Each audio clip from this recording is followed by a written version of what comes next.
ಇತ್ತೀಚೆಗೆ silicon city ಬೆಂಗಳೂರಿನಲ್ಲಿ traffic rules ಅನ್ನು ವೈಲೇಷನ್ ಮಾಡುವವರ ಸಂಖ್ಯೆ ಜಾಸ್ತಿ ಆಗ್ತಾ ಇದೆ. ಅದರಲ್ಲೂ ಕೂಡ ನಂಬರ್ ಪ್ಲೇಟ್ ಇಲ್ಲದೆ ಇರುವಂತಹ ಗಾಡಿಗಳ ಓಡಾಟ ಜಾಸ್ತಿ ಆಗ್ತಾ ಇದೆ. ಇದನ್ನು ಗಮನಿಸಿದಂತಹ ಪೊಲೀಸರು ಅಂಥವರ ವಿರುದ್ಧ ಈಗ ಸಮರವನ್ನು ಸಾರಿದ್ದಾರೆ. ಹೌದು, ನಂಬರ್ ಪ್ಲೇಟ್ ಇಲ್ಲದ ವಾಹನಗಳನ್ನು ರಸ್ತೆಗೆ ಇಳಿಸಿದರೆ, ಪೊಲೀಸರ ಕೈಗೆ ಏನಾದರೂ ನೀವು ತಗಲಾಕೊಂಡ್ಬಿಟ್ರೆ ಅಂಥವರ ವಿರುದ್ಧ FIR ಮಾಡಿ ವಾಹನವನ್ನು ಸೀಸ್ ಮಾಡ್ತಾರೆ. ಸೆಕ್ಷನ್ 420 ಅಡಿಯಲ್ಲಿ ಕೇಸನ್ನು ದಾಖಲಿಸಿ ಪೊಲೀಸರು ಕಾನೂನು ಕ್ರಮವನ್ನು ಕೈಗೊಳ್ಳೋದಕ್ಕೆ ರೆಡಿಯಾಗಿದ್ದಾರೆ.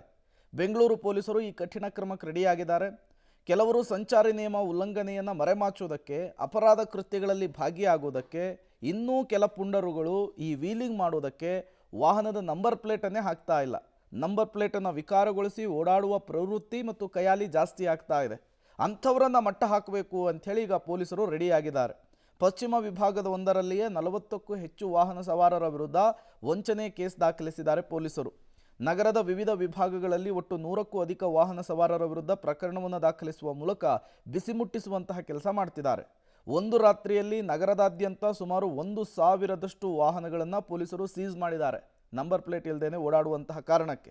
ಕೆಲವರು ಸಮರ್ಪಕವಾದ ಕಾರಣವನ್ನು ಕೊಟ್ಟು ವಾಹನವನ್ನು ಬಿಡಿಸ್ಕೊಂಡು ಹೋದರೆ, ಇನ್ನು ಕೆಲವರು ಸಮರ್ಪಕವಾದ ಕಾರಣವನ್ನು ನೀಡದೇ ಹೋಗಿರೋದ್ರಿಂದ ನಂಬರ್ ಪ್ಲೇಟ್ ಇಲ್ಲದ ಹಾಗೂ ನಂಬರ್ ಪ್ಲೇಟ್ ವಿಕಾರಗೊಳಿಸಿರುವಂತಹ ಬೈಕ್ಗಳ ವಿರುದ್ಧ ಬೆಂಗಳೂರು ಪೊಲೀಸರು ಈಗ ಪ್ರಕರಣವನ್ನು ದಾಖಲಿಸಿಕೊಂಡಿದ್ದಾರೆ. ಬಳಿಕ ಸಂಬಂಧಪಟ್ಟವರ ವಿರುದ್ಧ ಚಾರ್ಜ್ ಶೀಟನ್ನು ಸಲ್ಲಿಕೆ ಮಾಡಲಾಗುತ್ತೆ ಕೋರ್ಟ್ಗೆ. ವಾಹನ ಸವಾರರು ಕೋರ್ಟ್ ಮುಖಾಂತರವೇ ತಮ್ಮ ವಾಹನಗಳನ್ನು ಬಿಡಿಸ್ಕೊಳ್ಬೇಕು ಅಂಥೇಳಿ ಪೊಲೀಸರು ಈಗ ಸೂಚನೆಯನ್ನು ಕೂಡ ಕೊಡ್ತಾ ಇದ್ದಾರೆ.